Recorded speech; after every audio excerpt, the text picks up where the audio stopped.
daawwitiin ummanni keessaniif daawwatu kan seenaa fi duudhaa isaa ittiinis ibsatu agartuu hawaasni ilaalee of mil'atuun eenyummaa ofiidhaa kan dirree baafatuun walqunnamsiisaa baharii fi barraa dhimma lammii ilaalee kan dubbatu irraa miidiyaa taatu malee isa kamtu jira waa'ee miidiyaa kaafnee yoo irraa dubbanne seenaa sirna dabree hayyoota gaafannee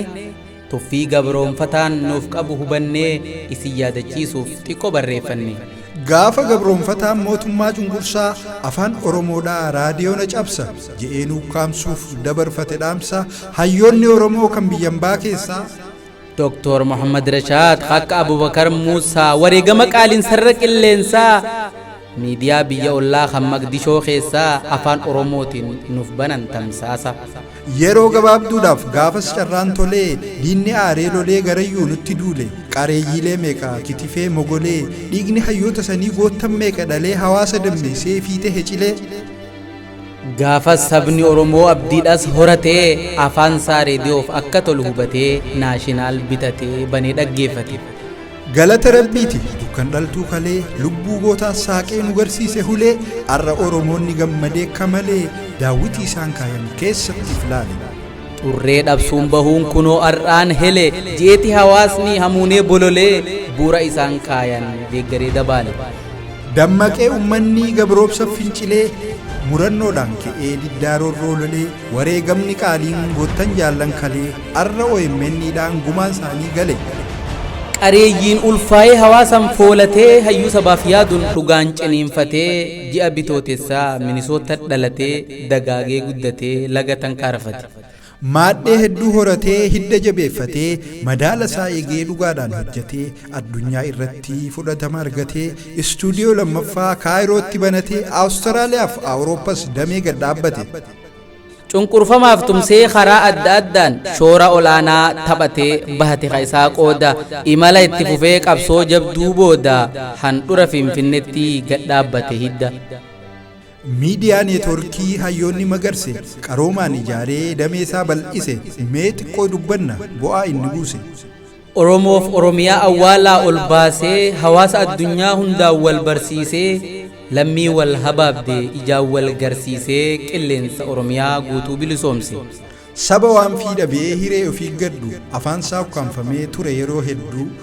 raadiyoo cabsa je'ee kan gabroomsaan didu OMN dhalatee nuu ifekka aduu miidiyaa neetworkii galanni isaan badu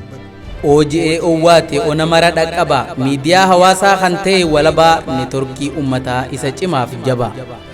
biyya teenya keessa maaltu deemaa jira alas iyyafatee bakkuma mararraa akkamitti oolte maal jette oduunarraa daawwadhaa dhaga'amee ijaa fi mataan je'een nuuf gabaasa OMN qilleensarraa wanta diinni dhoysee maasa seerra taa'u dhara nyaaphituulee nungubuuf qophaa'u jalaa miliqsuudhaan addunyaan mul'isee dhugaa jirtu ifatti OMN nu baase caasaa diriirfatee guutuu biyyaa keessaa naannoo hanga gandaa hunda nuuf gabaasaa haqa diinni dhoysee iccitiin awwaale bakka jiru haalee OMN saaxile gaafa OMN'n dhalachuu dhagahe diinni rifaatuudhaan af tokko tattahee muddamee baaragaan oliif gaccecehee dirmachuu yaammatee OMN itti bobbahee wacaafaa qaroomeen OMN dhahe akkasuma wajjiin san hunda dandahee hagooggii gabroomsaan tumsaan irra kaa'e gooloof irraa maree ifatti as bahe bu'aa bahii meeqa keessa qaxxaamuree haada shiraan isaaf xaxame cicciree golgaan hojjiddutti ijaaran diigee haree daadarkaa isaa obsee muuxatee of jaaree injifannoo meeqan ifa bahe dirree qabeenyi ummataa miliyoona 50 miidhaa shira diinaaf yoom badee dhabama isaan tokkoon dhufan nuti kumaatama miidiyaan oromoo inni guddaan suma dhalootaa eegalee hamma har'aatitti humnaa fi beekumsa hanga lubbuudhatti osoo of hin qusatin gumaachinee marti sabboonummaa qabnu garsiifne diinatti kam himnee kam dhiifna OMN waa'ee isaa madda odeeffannoo miidiyaa bilisa mirga hawaasaa diinagdeef siyaasaa miidhaa saba isaa qoratee tamsaasa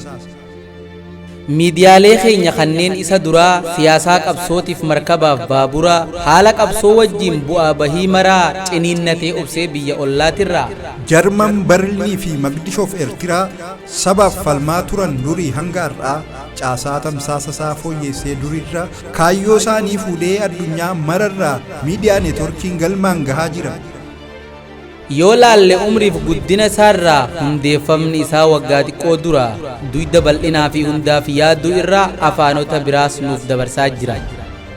Afaan Oromootti aansee Amaariffa eegale Ingiliziif Arabii ammas af Somaalee qaatetti jira tamsaasa idilee afaanota sabaaf sablammii biraallee cunqurfamoo hundaaf ni ta'e sagalee. Dhiphina hin qabu miidiyaa bilisa sabaaf sablammii hundumaaf tamsaasa dhugarra dhaabbatee kijiba qaanessa tanaaf lammiin biyyaa deeggarsaa fi tumsaa hundee isaa cimsuuf ol qabee leellisa. Gitan qabu OMN garuma hundattuu ijji hamtuun diinaa tan badiidhaan laaltu gantuudhaa fi galtuun balleessuudhaaf xaartu bururuyxee baddee shanyiin haa dhabamtu.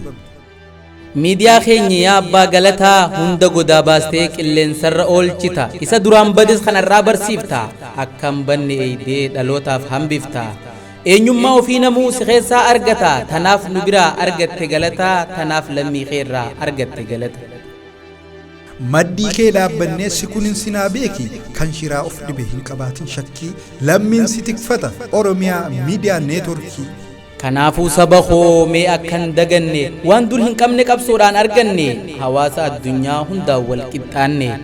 OMN keenya ta'uusaa hubannee dhaabaa fi dagalee taanee fi utubnee daran cimsuu qabna jabaannee hirmaannee.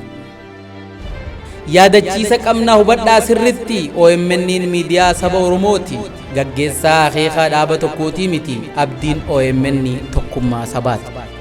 Humnaa fi beekumsa hanga lubbuudhaatti osoo hin qusanne gumaachinee marti mirgaa fi dirqama beeynee ofirratti gahee keenya bahuun dirqama sabaati. Hoolan abbaa gaarii qabu eegee isaa ala kaayirra faa jedhanii mammaaksan. OMN keenya miidiyaa bilisaa nutu wabii keeti nuus si jiraachisa. Of booda keenya yaaduu abdadhu hawaasa Oromoon tokkummaan kan alaa fi keessaa osoo waliin qoonne ilaalchaaf siyaasaan hundee ta'e jabeessuuf tumsaa fi deeggarsa sirraa hin qusannu qabeenyaaf beekumsa. Ilma abbaa dhalcheetu kunuunsee guddisaa hin gufatin tasaa itti fufi tamsaasaa. Sabni kan koo hunduu waardiyaa siif jira abjuu ta'e dhugoomsuuf imali fi barreessitoonni walloo kan Munawwar Ahmadi anis Hamza Amaanii galatooma.